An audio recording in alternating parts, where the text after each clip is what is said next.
Hello and welcome to the JW Thoughts channel. My name is Wally and we are continuing on the Convention Crusade. Yes, we are finally wrapping up and spanking on the bottom the Friday program. This will be the finale of the Friday program. I hope you guys have been enjoying all of the videos. It's been a lot of fun seeing all of the positive responses that you guys have had, so thank you so much. Don't forget to drop a like, comment on the video, just say hi, comment on something you liked. Whatever, it helps it get out to more people on YouTube. With all of that being said, let's get straight away into it.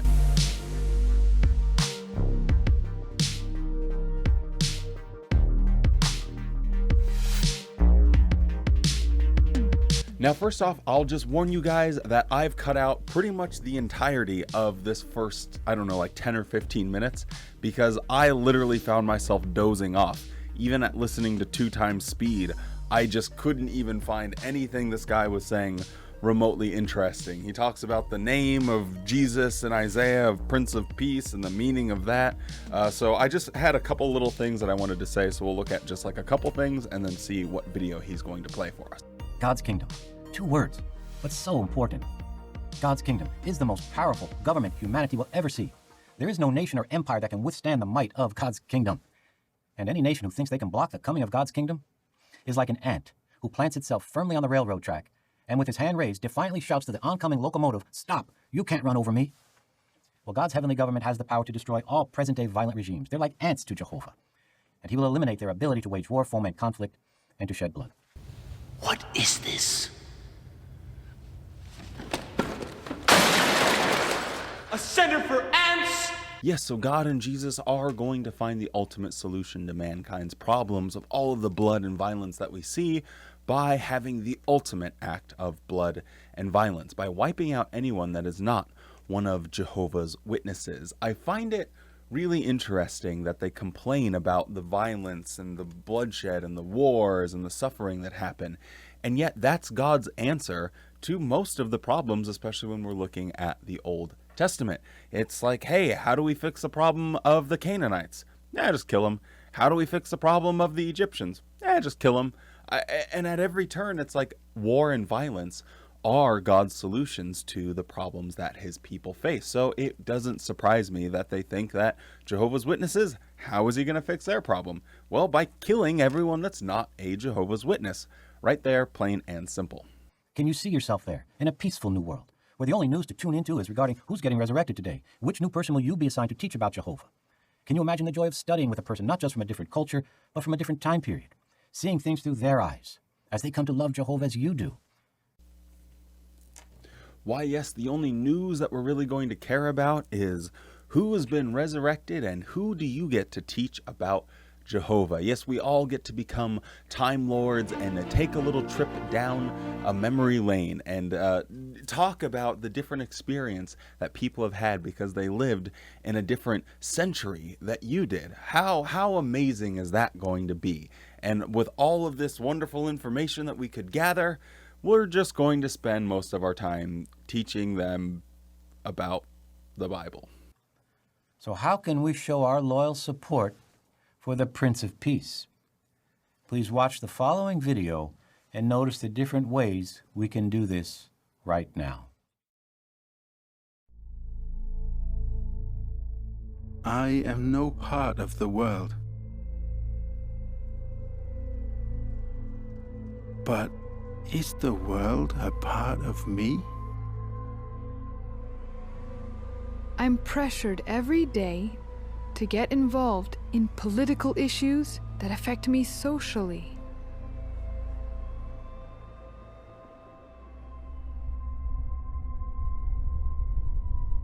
Environmentally.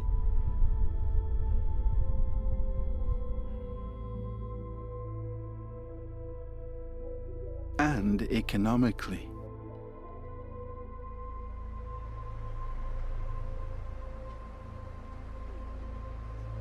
That pressure could rob me of my peace of mind. Her response here is interesting because she's not even declining to sign this person's petition with a smile. She's not like, oh no, you're all going to die one day at an incoming Armageddon where God's going to wipe everyone out. So I'll be safe though because I'm one of Jehovah's Witnesses. Okay, see you later. Like that's ever gonna happen. But she has this really stern, like, why are those people fighting for change and justice? Even though that's the only way that we actually ever make progress is when we start talking about it and people start having open discussions and we collectively as a society identify what the problems are and work out solutions on how to fix them. But no, their solution is please, please, and influence how I think. I could take sides in my heart, even if I'm not aware of it.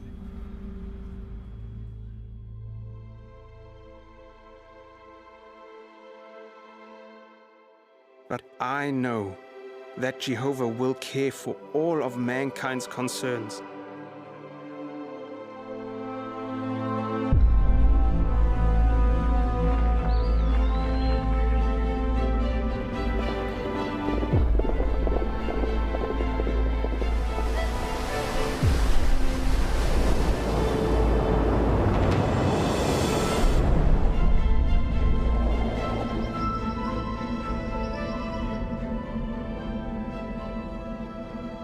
By means of his kingdom, ruled by his Son, Jesus Christ.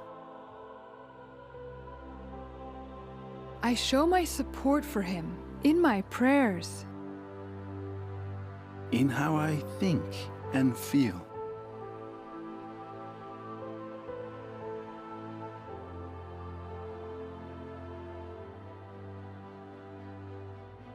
And by teaching others what the kingdom will do for mankind. I know there are millions of brothers and sisters all over the world who loyally support the Prince of Peace just like me, because I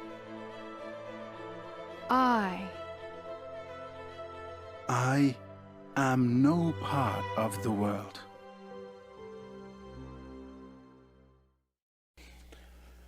Well, the message is clear, and I think the path or the road that Jehovah's Witnesses are going to be taking seems kind of obvious.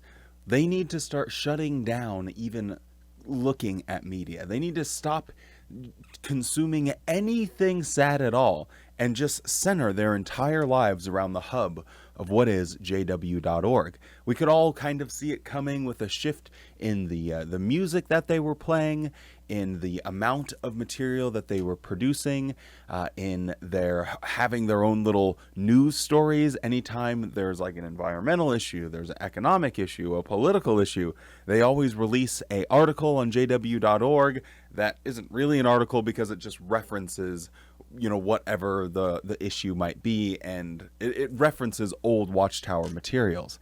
But my God, they are really just trying to hunker Jehovah's Witnesses down. Like, okay, these people, if they start really thinking about what's going on in the world and actually start actively participating in it, they might come across, I don't know, apostate material that will get them to think.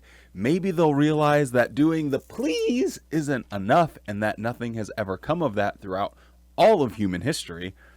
So why are we continuing to make the same mistake as our forefathers?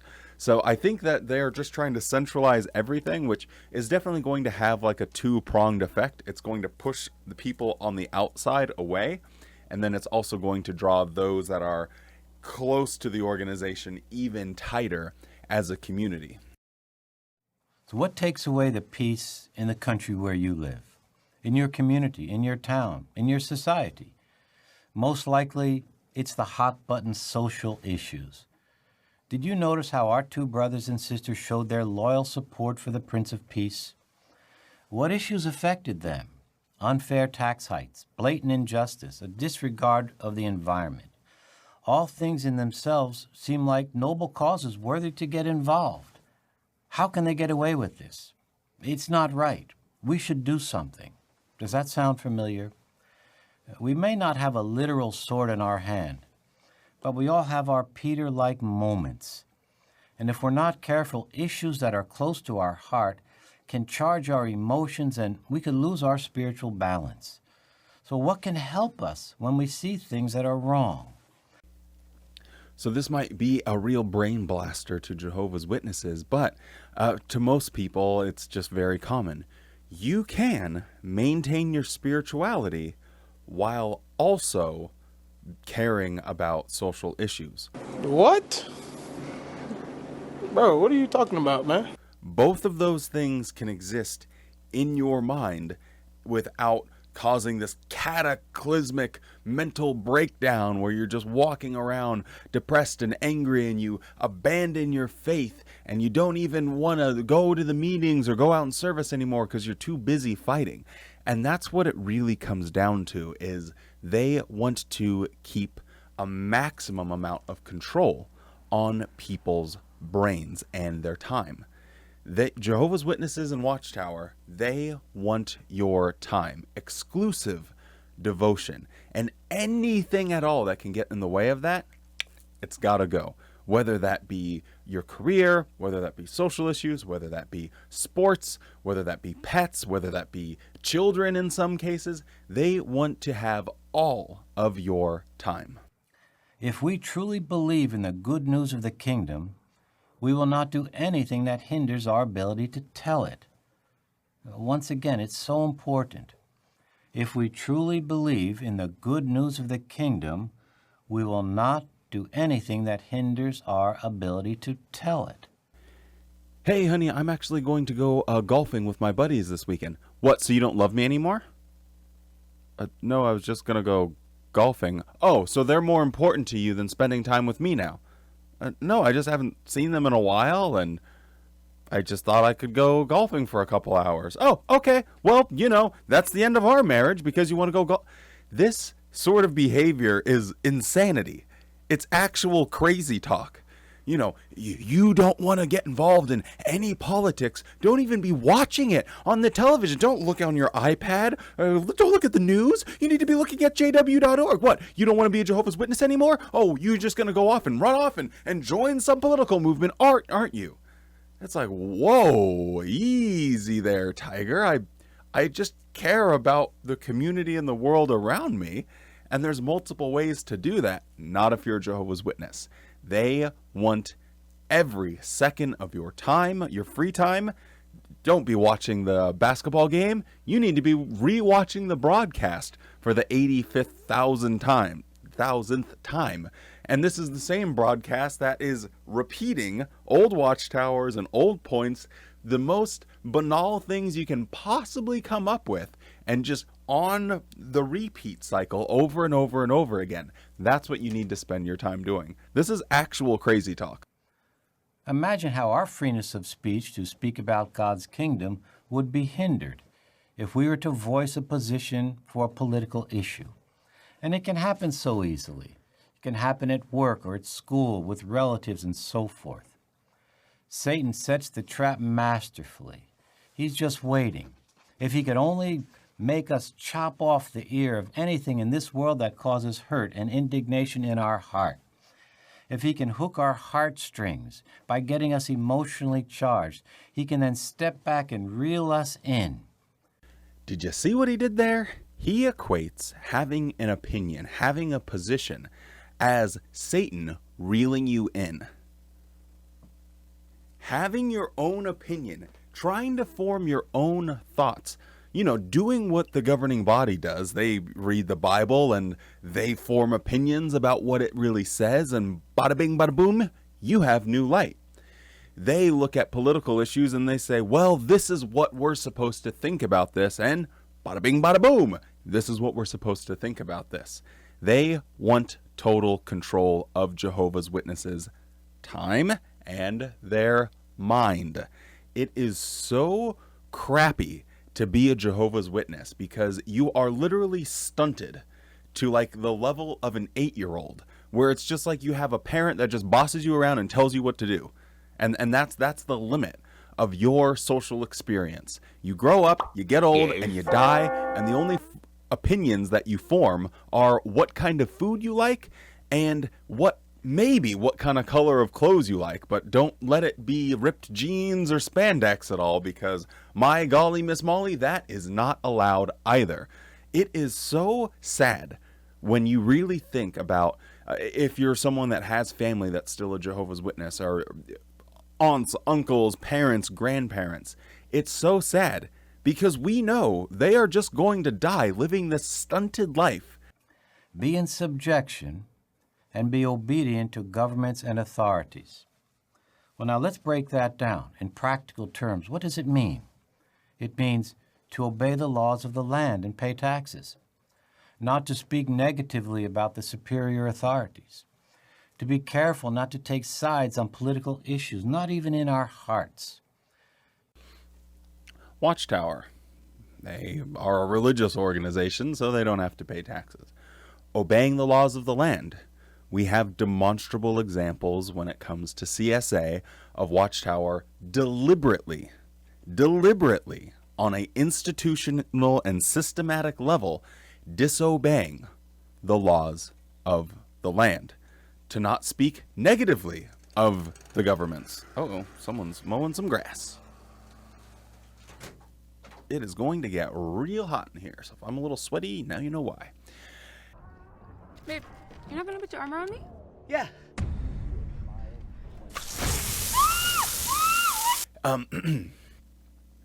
To not speak negatively about the governments or, the ones in Satan's world. Don't they claim that they're all going to be blasted in the very near future? Don't they claim that they are being manipulated by Satan and his world empire of false religion? Isn't that speaking negatively against them? This whole thing is so crazy because he is literally giving you Watchtower's playbook. Yeah, well, we obey the laws of the land unless we don't want to. Well, we won't speak negatively against the governments except when we do. Please follow along as Brother Anthony Morris, a member of the governing body, delivers the talk, "Do not be misled by imitation peace." Yes, the moment we've all been waiting for, when we get to hear from our favorite governing body member, Tony Morris. Let us see if he is going to drop some wisdom bombs on us or if he's going to become completely unhinged as he sometimes does, but I'm fairly certain that for this talk he'll probably keep everything all neat and tidy and stick to the script, but hopefully not. Let's find out. Jesus taught us that Satan is the father of the lie. We recall that he deceived Eve, a perfect woman. He lied about our precious Jehovah. Now, I think I did a whole video on this, so I will, well, if I did, there will be a little link right up here, and if I didn't, then I'll look like a total ass, but I'm pretty sure I did. Anyway, Tony Morris is starting off with just something that's not true, because you need to actually show us what the lie Satan told. What was the actual lie? Because he said, hey, you positively will not die, but your eyes will be opened, and you'll be just like God. And boom, that's what happened. They got the knowledge. And what was the actual reason they died? Because they weren't able to eat magical superfruit. Yes, they weren't getting their regular dose of avocado toast and their pomegranate juice, and so they got old and eventually died. Yes, it was because they couldn't eat the fruit, not because they ate the fruit. Now, you're familiar, many of you, with Revelation chapter 12. I invite you to find that. Oh, I don't think so. I read it that way specifically, but see, what it doesn't say is, in the middle part of verse 9, Satan, who's trying to mislead the entire inhabited earth. No. He is misleading the entire inhabited earth. This ecclesiastical egghead is so focused on the difference between is and trying. This is exactly what Jesus was talking about. Like, how do you look for the straw in your brother's eye when you have a camel in your own eye? Or however, or a rafter in your own eye. It wasn't a camel. God, I've read the Bible, I promise. But anyway, you guys get my point. There are so many problems within the Watchtower organization. And this moron is spending his time writing out these talks thinking, that's a good point. It doesn't say he's trying. It says he is. Yeah. Got him. Point to make here. Satan wants us to trade the peace that Jesus gives for his imitation peace that he has advertised in the world. Now, in this talk, we will consider 3 forms of imitation peace. Now, the first one has to do with material things. So serving Jehovah was more important to him than material things. See? And in the world, they have this thinking about, well, you need a certain amount of money to retire, and they're constantly focused on material things, not Jesus. See? Superior peace from Jehovah God. So it's only temporary anyway, the material benefits that people seek and pursue throughout their lives. Think about how easy it is for him to say this. Just really think about how easy it is. He is an old man that is retired and living an extremely comfortable life and being treated like a god on earth. He views himself as a god on earth that's eventually going to be resurrected and ruling as a metaphysical super being. Okay, that's this man's ego. And now he's like, and now the world, they're like, oh, you need to worry about retirement and all this other stuff. You don't really need to worry about that. Well, of course you don't, Tony. You and your sons are higher ups in the Jehovah's Witness organization as well. From what I recall, from not this last one, but the one previous, the Gilead graduation, his son is on the U.S. branch committee now. So he has got like the highway that's all set and sailed for him. It's all good to go. He can live a nice, comfortable life being a cult leader. And it's so disingenuous for him to say this because there are Jehovah's Witnesses out there that are struggling so hard. I've been a Jehovah's Witness struggling so hard. And what do you do with like the meager little money you have? You give a certain percentage to Watchtower.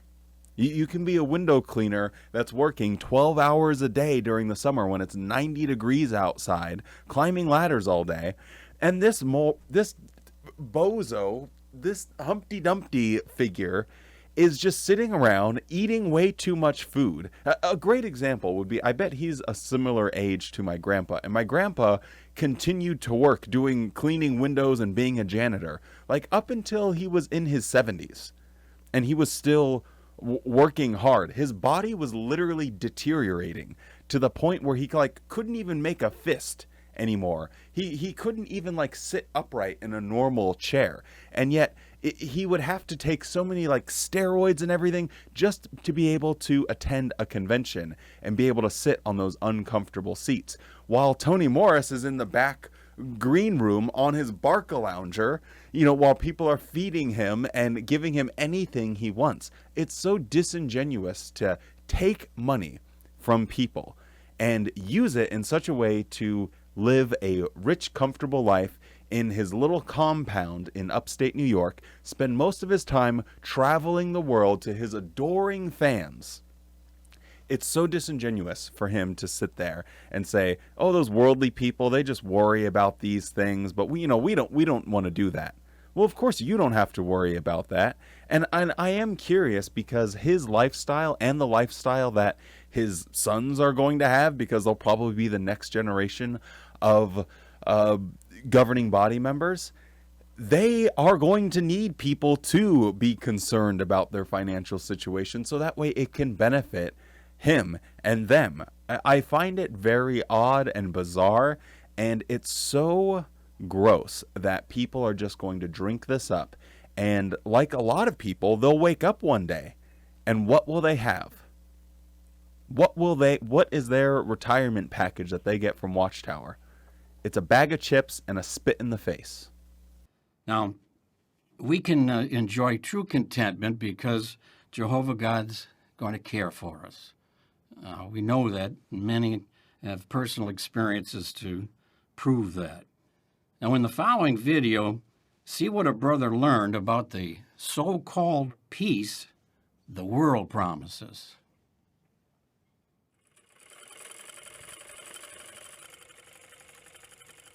As a family, we were doing very well spiritually. We did family worship, preaching, and going to the meetings together. After some time, we began to encounter financial problems. At times, we did not even have money to buy food for each day. A great example of what I'm talking about. Tony Morris clearly has more than enough to eat. He has more than enough to eat. And these people don't have enough to buy food for every single day of their lives. Many people in our area were going to South Africa to provide basic needs for their families. So I decided to go as well, leaving behind my wife to take care of our 7 children.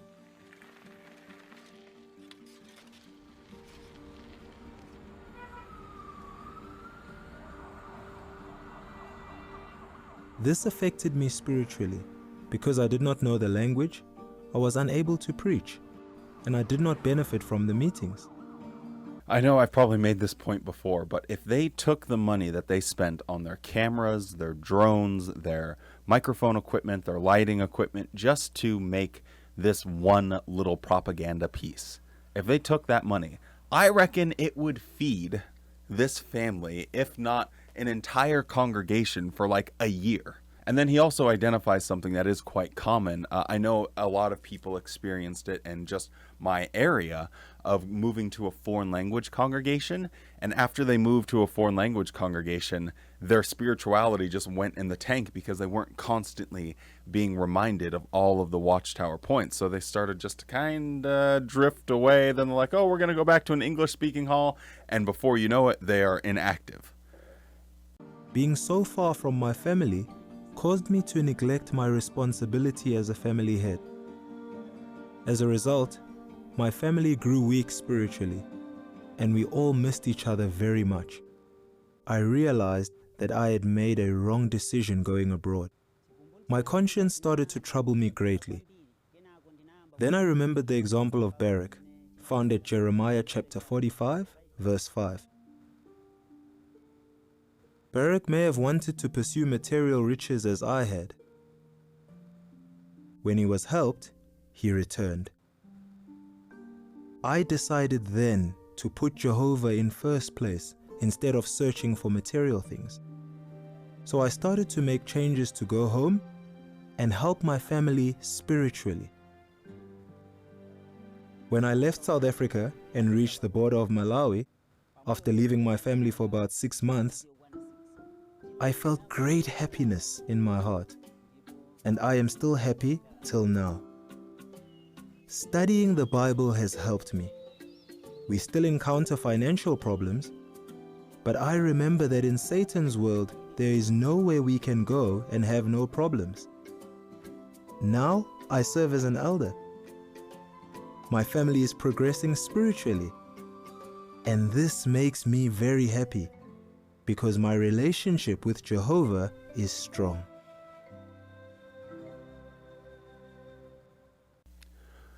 Oh yes, what was his reward for going back and still facing those same financial difficulties? Now, let's call it for what it is. It is extremely difficult. I think it said he had, like 7 children, to be away from your family for 6 months. But they couldn't afford food, so the situation was quite dire. Now, what we didn't see here is, Watchtower, $1 billion corporation, doesn't give him anything. They just, maybe they did provide him with something, or maybe his reward was being used by them for their little video montage that they made here. But just imagine how this guy felt, like seeing these drones, following him and doing these above the head shots, and seeing like these fancy gimbals that the film crew was working with as they're following him through the forest.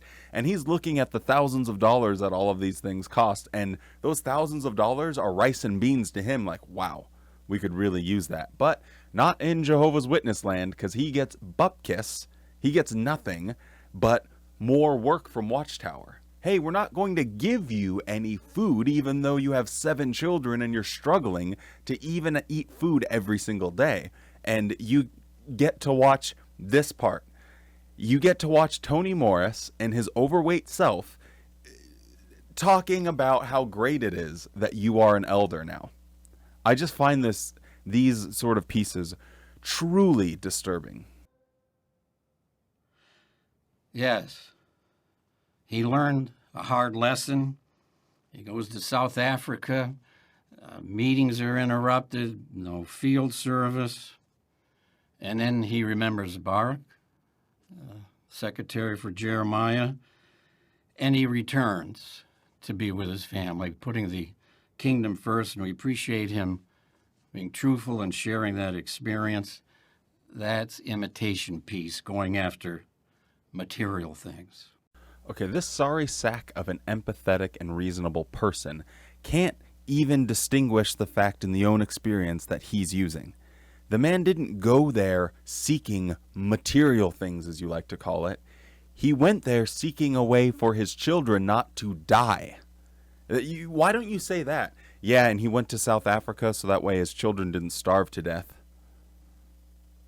It wouldn't sound quite the same now, would it? And I wonder, when you go to South Africa, we saw he get on like the back of a bicycle. I don't know exactly how he went there. Or maybe it was on a bicycle. Maybe it was like a motorized bicycle. Anyway, but I wonder how Tony Morris goes to South Africa. I'm sure he's been there probably like 20 times. It's on a first-class plane. And he's staying at either really nice hotels or the very wealthiest of Jehovah's Witnesses in the area. He's staying perhaps in their homes and having all of his accommodations and everything taken care of for him.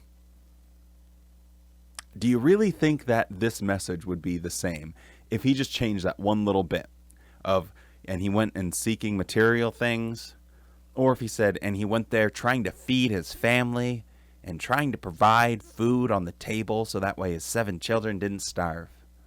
I think the message would be a little bit different. Today you're going to hear an interview where I shame these filthy apostates with their lies. Now, this next is quite interesting, so pay close attention because there may be some listening that need this counsel.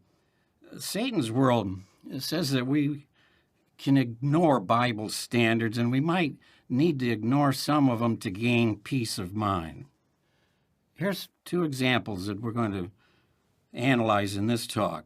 A person may reason that marrying an unbeliever or obtaining an unscriptural divorce will make life easier. Ah, yes, the old classic of being trapped inside of a cult with a limited amount of ability to find happiness and a companion that you can spend your life with. Now, he's obviously talking about people that are straight. Now, imagine if you're not just a straight American person and you are LGBTQIA+. And imagine if that's your situation.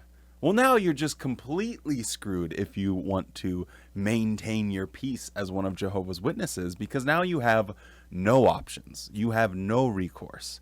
And we'll see what he gets into here, but I just find it amazing how Watchtower has this idea, and I guess it probably goes beyond Watchtower, because maybe this is just my personal opinion. Maybe I'll just edit this out. I don't know. But if you're not happy or you're not contributing in a meaningful way into a relationship with someone that you're spending your life with, then what's the point? Like, what's the point? Isn't it like to increase happiness, not decrease happiness? And yet what he's about to suggest, no doubt, is that even if you're unhappy, just stick with it. No matter really what happens, just stick with it. I know of so many sisters, I mean, it probably works either way, that stuck with their husbands or brothers that stuck with their wives, despite them, cheating on them over and over and over again. I knew multiple people where they brought a child home with them. Like, yeah, I cheated on you and she was pregnant and then she ran away and now I have a kid. Here they are. Welcome to the family. Like some real wild situations. And then the dude ended up actually leaving her with it's the things that happen in Jehovah's Witness land when it comes to marriage are just completely messed up. So let's just see where he's going with this before we assume too much. And they start reasoning. I just want to get married, and he's an unbeliever, but he's a nice person. Things like that go on with the treacherous heart. Now, I don't know how many of you guys saw it because that video didn't get very many views, but in a recent talk, I think it was at the Gilead graduation, in fact, where Garrett Loesch had said, we need to not only think with head knowledge, but we need to think with heart knowledge. And pretty much everyone was like, doesn't the Bible say that the heart is treacherous? And here, Mr. Morris is confirming that, yes, the heart is treacherous. So I don't know if the governing body members don't really communicate the timing of these, but within like 2 weeks, one governing body member, hey, think with your heart because, you wouldn't be a Jehovah's Witness if you were thinking with your head. And now the other guy's saying, hey, think with your head, don't think with your heart because it'll lead you astray. What is wrong with someone pursuing a relationship with someone that they think, hey, they're a nice person?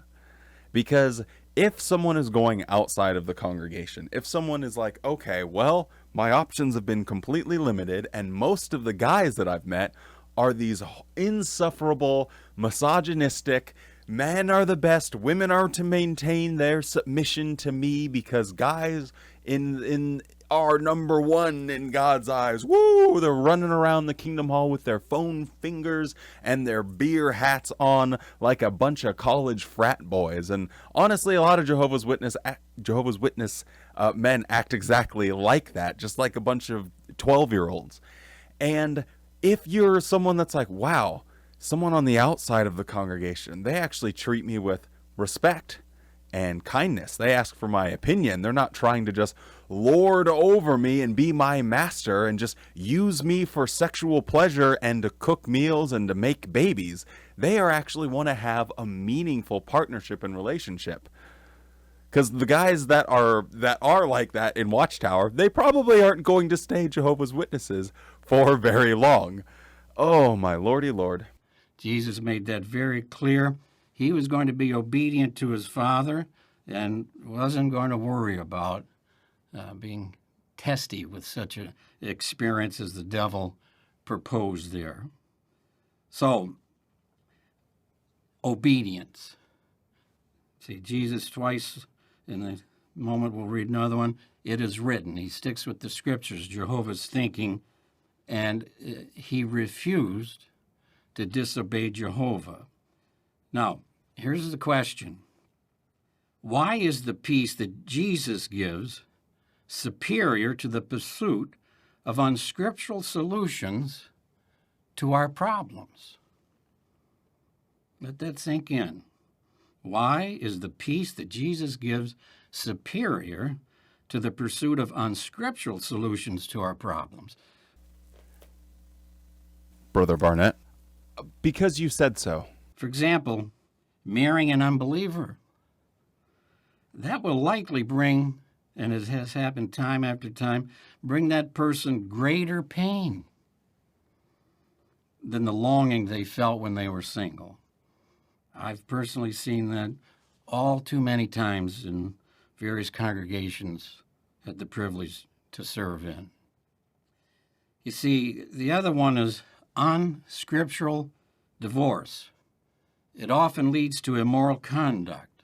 It certainly leads to a troubled conscience, emotional damage, and of course, a loss of privileges.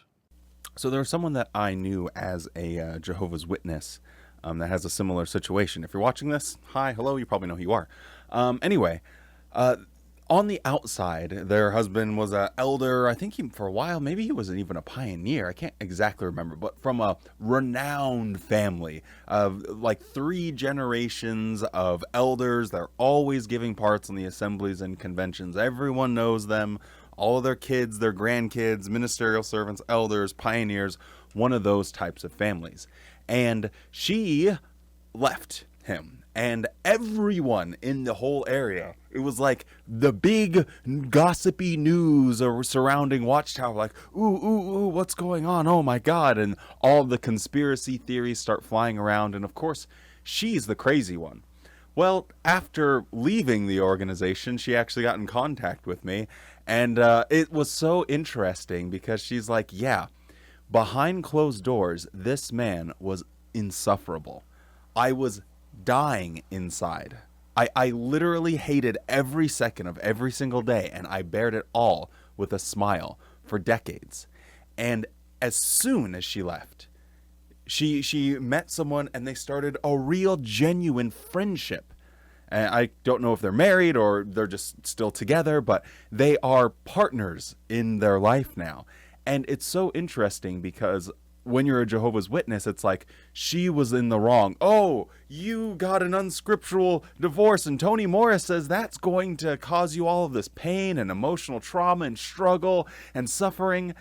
And yet after I got a chance to talk to her, because everyone's like, oh, she probably just cheated on him and she's just a horrible harlot person. And come to find out, he was a horrible human being behind closed doors. Give you a big smile at the Kingdom Hall and turn into a raging maniac behind closed doors. And what's her recourse? She go to the elders and talk to them about it? Well, sure. 3 of the elders are his brothers and his dad. Yeah, sure, I'll go to the elders real quick. I'm sure I'll get the comfort that I need. And I just thought that her experience really highlights the flaw of what Tony Morris is saying here, because in his mind, if someone's an elder, they are automatically going to be a good marriage partner. But that's just simply not the case. That's not how it functions for everyday Jehovah's Witnesses. Now, this is very important to keep in mind. While it's true, 2 imperfect individuals married to each other, well, there's going to be difficulties. There's going to be challenges. But see, stop and think about this. When you're having difficulties, don't forget that marriage is a sacred arrangement. The world totally has forgotten that. So Jehovah will strengthen both to make a success. When he says Jehovah will do this, he is making a positive assertion, and he needs to back this up. He needs to hold himself personally responsible for the people like my friend that just were in a decades-long marriage that was horrific behind closed doors. He needs to answer for that elder's crime and answer for the God that he speaks for, because God didn't support that marriage. He didn't show up and magically make everything better. Over the years, it continued to get worse. And Tony Morris, because he's taking the positive position here and saying, God will. I speak for God, and I'm guaranteeing that God will. Stand by your freaking guarantee, Tony. Got to keep that in mind. Jehovah will strengthen and help so that you can succeed, because this is his sacred arrangement, and the devil has been attacking the family arrangement all through the last days of this system, and he's intensifying it as he gets closer to being thrown into the abyss. Now, in the following video, notice the results of pursuing imitation peace. Newly married life came with a lot of unexpected challenges. You dream about the way your marriage will go, but then the reality is quite different.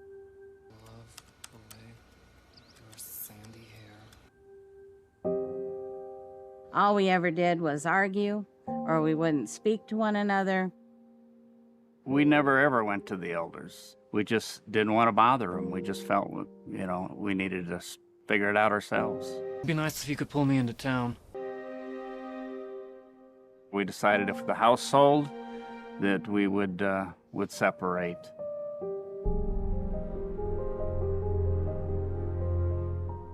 The separation wasn't a good thing because in some respects it made things worse. It did have an impact on the boys. They started acting out. They got into some trouble with the police one time. And there was a loneliness because you've gotten married and now you don't have that and you're by yourself. And the same old routine went on where you're cooking and cleaning and doing laundry and working. I felt sick to my stomach. I had a hard time getting up every morning and facing the world. At that point, I felt that I needed to have the elders help out a little bit. Again, we have a scenario where Watchtower is the one creating the problem and then offering the solution. Would their story be exactly the same if they didn't have these rules surrounding marriage? What if that person could go out and just genuinely pick who they wanted to be partners with instead of, you know, well, now I have to be single and by myself because I don't have a scriptural grounds for divorce. And if I do want to get a divorce, one of us is going to have to bite the bullet and commit adultery so that way we can get a scriptural divorce. And then the consequences of that, well, it's pretty simple. You are shunned. You are shunned. They had children, so hypothetically, theoretically, that's a whole situation in and of itself. You lose your friends, you lose your family, you lose all of your entire support system because of this poor choice you made in who you chose to be partners with. And remember that Jehovah's Witnesses are always getting married when they are way too young. I mean, by the time someone's like 17, they are ready to rock and roll and ready to start the dating game. And most of my friends were married before they were 21. Most of them were married before they were 21. And that is just, it's not going to work out very well when you have a situation of these teenagers getting married and then you're stuck forever. The rest of eternity. You don't even know yourself when you're that young.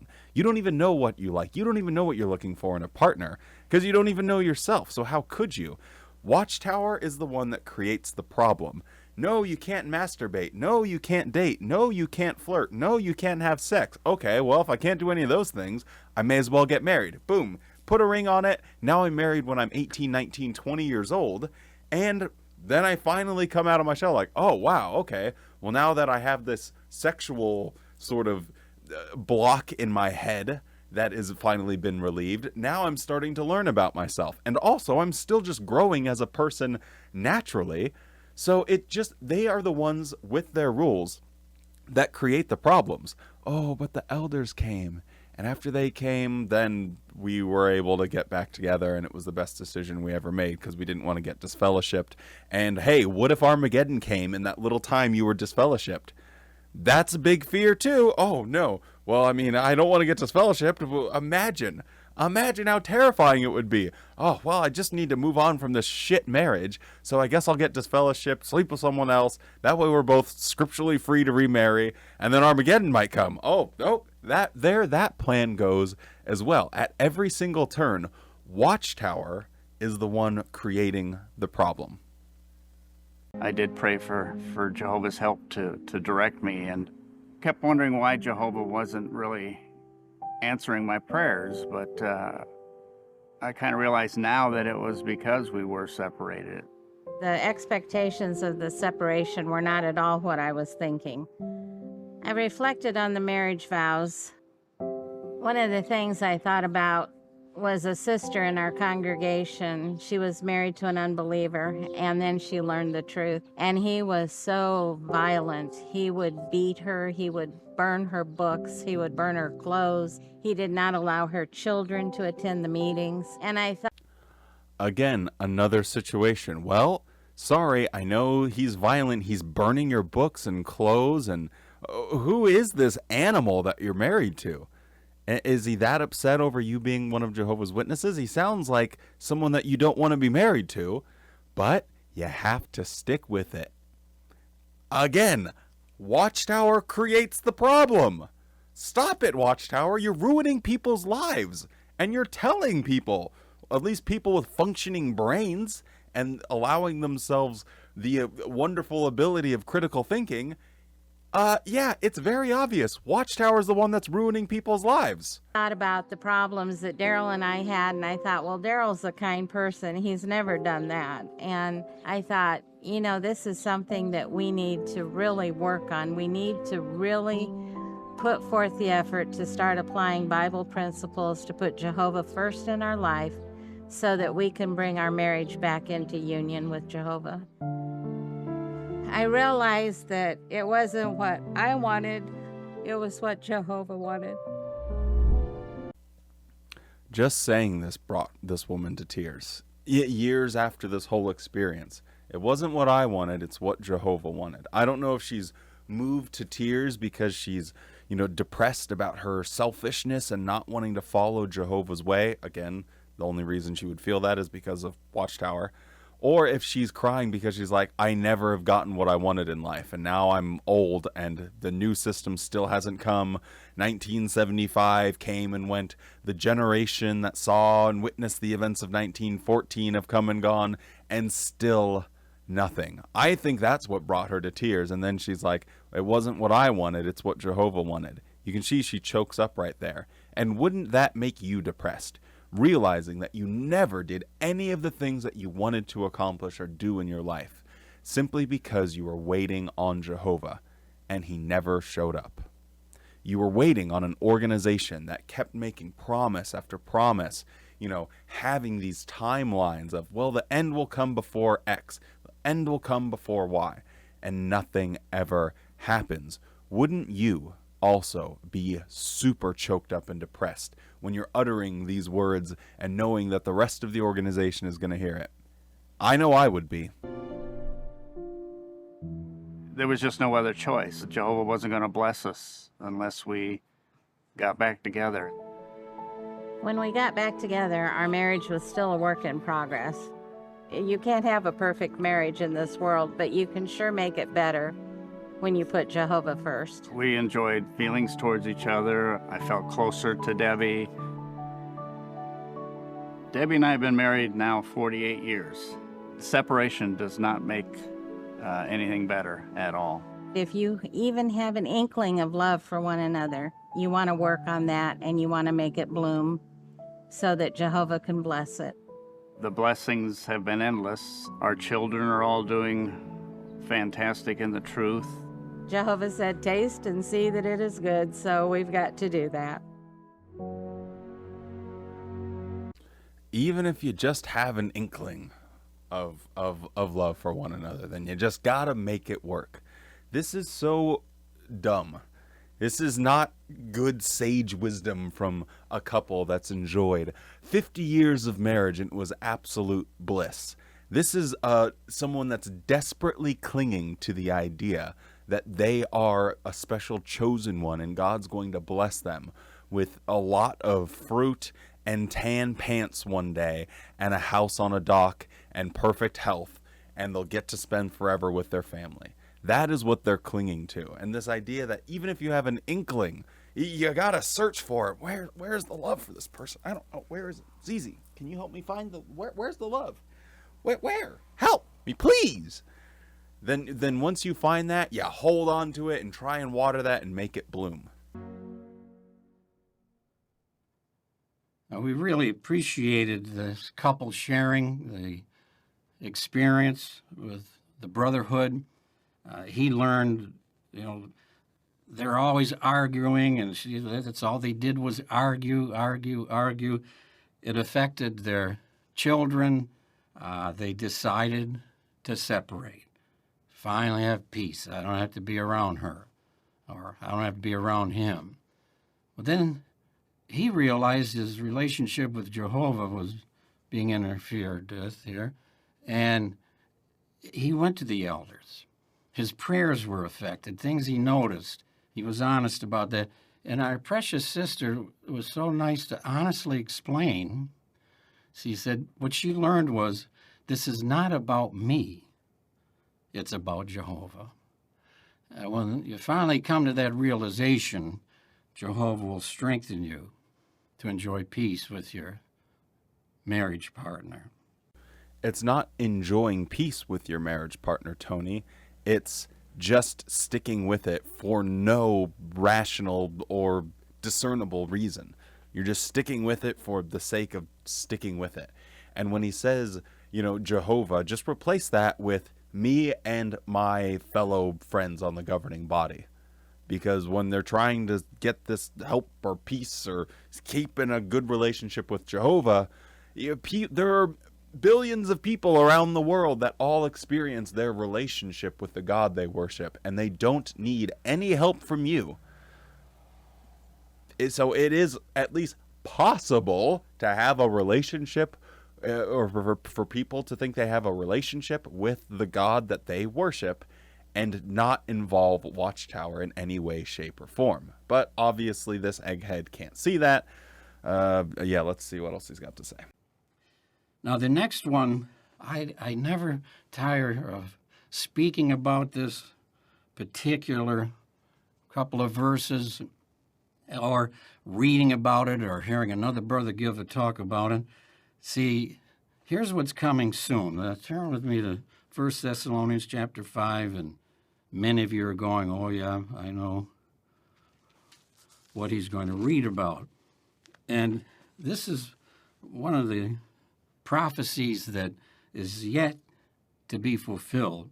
So it's just invigorating to know that soon, here's what's going to happen. 1 Thessalonians chapter 5, verse 2 and 3. For you yourselves know very well that Jehovah's day is coming exactly as a thief in the night. Whenever it is that they are saying peace and security. We've been waiting for it, the Pursue Peace Convention. We knew that they would be talking about whenever they're saying peace and security. Then sudden destruction is to be instantly on them, just like birth pains on a pregnant woman, and they will by no means escape. English majors, please close your earballs, but I might get this completely wrong. It is my understanding that when you use the phrase whenever, it's more of a vague or unknown or uncertain time that you're referring to.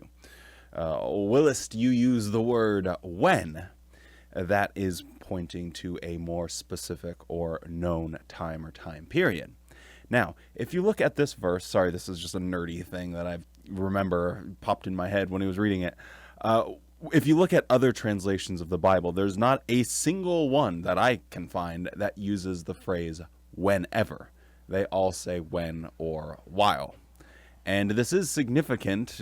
Again, this is just for the nerds out there, because Watchtower is trying to use this to be a very prophetic phrase, right? Well, whenever. It could be any time, unknown, unspecific time in the future. Whereas the actual translators that care about how to translate things correctly recognize that it's pointing to something that's a known or a specific time based on the context of translating it from its original language. Just a little thing to note there, but it is a little bit key because Watchtower points to this as being a prophetic prophecy of this, peace and security, mystery. But this whenever and when, it is something that, at least in my brain, is of significance. And that's why I mentioned it for the last minute and a half. Thanks. Ding. Yeah, see, Jehovah's Day. This has to do with the day of the outbreak of the Great Tribulation. Babylon the Great is destroyed, and then Armageddon finishes it off. In this context, that's Jehovah's Day. And what happens before that is this proclamation, peace and security. Will religious leaders be involved? Well, they're part of Satan's system. That's very possible. We'll have to wait and see. Will it be one announcement or a series of announcements? That we don't know. But this is coming. So it looks like the Bible has stumped the old Wonderkid of Wisdom here. I just find it odd that he doesn't have the answers. I mean, God is speaking through him. What the hell? ZZ has his paw like right here on his back. He's like tucked underneath him completely. It's very odd. Way to sleep. I've never seen him do that before. Sorry. What did I say about our old Wonderkid of Wisdom here? Oh yeah, so he's like, what about when is this going to happen? Well, we don't know. How is it going to happen? Well, we don't know. For how many positive assertions that this guy will make about the Bible and interpreting the Bible, or just changing what the Bible says and trying to stick with the most accurate rendition of the original manuscripts that we have access to. For someone that's so pompous to just go and slice and dice and white out and change and autocorrect all sorts of things in the Bible, it's amazing when he's like, yeah, we don't know, because that could get him in a little bit of trouble, because if it doesn't happen exactly like that, then he looks like kind of an ass. But sorry, Tony, you've looked like an ass for quite a while. And those that are staying close to Jehovah, enjoying the peace from him and his son Jesus, will not be deceived by this imitation proclamation of peace. Imitation peace. See, right away, third time, it is written, Jesus was having nothing to do with this offer of the kingdoms, this imitation peace. You'll have all the glory and rule. And it's always boggled my mind that this one who knew Jesus in his pre-human existence would have the audacity to try to get him to bow down and worship him. Shows you he's obviously insane. I'm not crazy. He's crazy. You think I'm crazy? You sound crazy right now. Now, he wouldn't allow either when they tried to make him an earthly king. Jesus wasn't having any part of that. They were thinking he can bring them peace, but Jesus said, there's no peace except by Jehovah's way. And the peace from God's kingdom is so superior to anything they could try to come up with their imitation peace. Here's why. Think about this. I can answer that for you, Tony. It's because most rational, reasonable people elected to office, with the exception of maybe a few, aren't willing to go and murder the entire human population that doesn't agree with them. Yeah, because that's a really fucked up thing to do. My father always taught me that we needed God in our life in order for there to be peace. And he always wanted to know, can Christians go to war? How is this consistent with the gospel of Jesus Christ? But the pastor could never give us an answer. And so I thought I'd have to look to politics to find it. A lot of peace movements were being formed at that time, so I joined one of them. We decided where the protest marches would be, which pamphlets we would use. But after the protests were over, everyone was so excited, and they all started applauding and cheering for the leaders. I thought, that's not what I wanted. Yes, I wanted to become one of Jehovah's Witnesses so I could hear them talk about their solution of peace, which was killing everyone that's not a Jehovah's Witness, and applauding and cheering for the leaders. What are you talking about, lady? Like, literally, the governing body are famous, if anyone's ever heard them speak live. They are some of the biggest shills for clapping. They will go on these extraordinarily long pauses where they're just like, until everyone wakes up from their stupor that they were in and like, oh, he's waiting for me to clap. Okay, hopefully I'll clap and then he'll finish this talk on time. Holy hell. I don't want to honor people. I want to have world peace. And that still hasn't happened yet.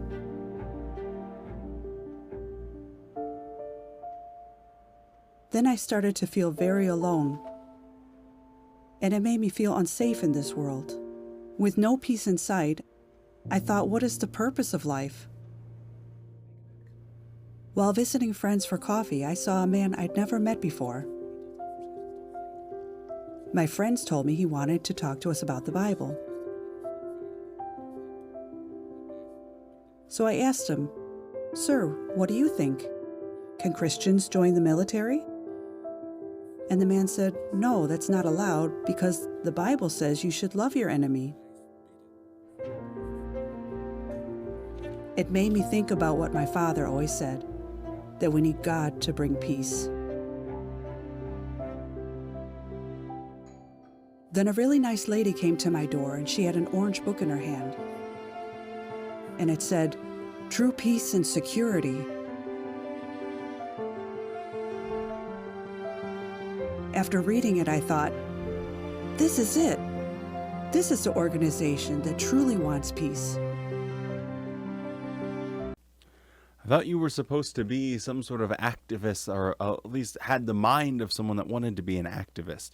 Didn't you read the fine print in their material that said their new world order was going to be built on the corpses of everyone that disagrees with them? Is that the organization that really wants peace? Yes, Psycho? So I went to those involved in the peace movement. I told them that I believe that God will change this world into a beautiful earth where there'll be true peace. They all looked at me like I had lost my mind. I was so happy with my new life. I felt like I was part of a family who truly cared about one another and really wanted peace with each other.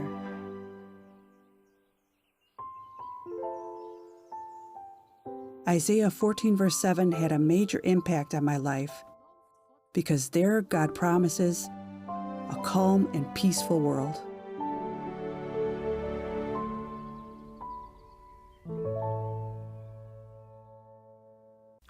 All those at those peace organizations asked me, "Haven't you lost your mind?" You should have taken that as a sign.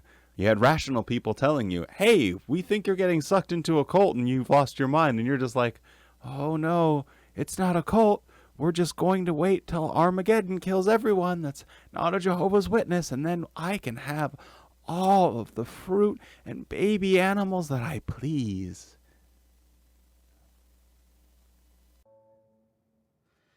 So wasn't that nice how she learned? She looked to politics and protests for world peace. Obviously, she was sincere, but she learned. That's all imitation peace. True peace and security comes from Jehovah God. And if we all follow Jehovah's Witness or Toni Morris's logic here, witnesses and the world at large, if everyone was that, would still be, doing segregation. Yeah, just it helps maintain peace. So, don't rock the boat. Safeguard the gift of peace that Jesus has given you. Now, Satan uses this world to offer you promises of imitation peace. Do not be misled. No, rather let the peace of the Christ rule in your hearts and show yourselves thankful. Yes, through his Son, Jehovah will bless us all with peace forever. And yes, we are finished with the Friday program. Yes, Wally's Convention Crusade, at least until they release the Saturday program, is done. It probably will only be a couple days before they release it, isn't it? Well, that's okay. I don't know. If anyone knows the time, comment down below. I hope you guys have been enjoying all of this. It is getting late. I am very tired, so I am going to sign off. YouTube stuff, like, subscribe. Thank you so much for watching and joining me for this wonderful excursion. And we will continue on the journey when they release the Saturday program. I'll see you guys then. Hey, I didn't have to say I'll see you tomorrow. Oh, also comment down below if you guys want to see some variety videos, because I do have some in the queue, so I can upload some of those. So, yep, just let me know. Okay, peace. And security.